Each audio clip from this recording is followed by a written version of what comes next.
আমি প্রশান্ত, আমার কোম্পানি পূর্বাশে কাজে ডিলিং। আজকে আমরা বহরমপুরে ছিলাম এই স্যান্ড্রো গাড়িটার মধ্যে আমি কোটিং করার জন্য। গাড়িটার মধ্যে দেখুন পুরো গাড়িটার মধ্যে এই রেড কালারটা কীরকম একটা ডালনেস চলে এসছে, কারণ উইদাউট প্রোটেকশানে এর উপরে যখন শ্যাম্পু জল দিয়ে গাড়িটাকে ধোয়ার জন্য ওয়াশ করা হয় তখন এই সোলমার্কগুলো আসে। মানে এর উপরে যেই ডাস্টগুলো বসে সেই ডাস্টগুলোর মধ্যে যখন আপনি সোয়াইপ করবেন তখন গাড়িটার মধ্যে সোলমার্ক। গাড়ির মধ্যে যদি একটা প্রোটেকশন থাকে তবে গাড়ির মধ্যে এই ধরনের এফেক্টগুলো হয়।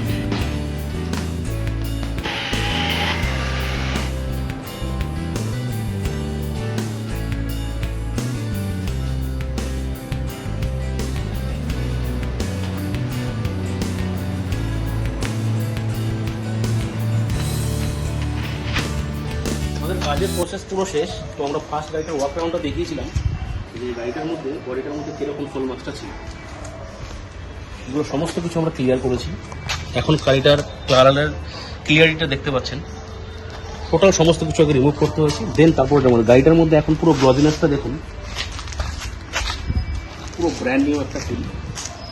তো এই ধরনের গাড়িটার গ্লজিনেসটাকে মেনটেন রাখতে গেলে আপনাকে অবশ্যই গাড়ির মধ্যে কোনো একটা প্রোটেকশন নিতে হবে। ইনি হচ্ছেন আমাদের স্যার।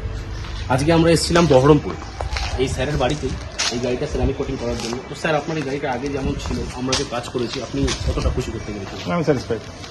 এই গাড়িটা যে আমাদের গ্লস আমি পেয়েছি আমি স্যাটিসফাইড। আপনি যেরকম ভেবেছিলেন করতে পেরেছি। Thank you sir. Thank you.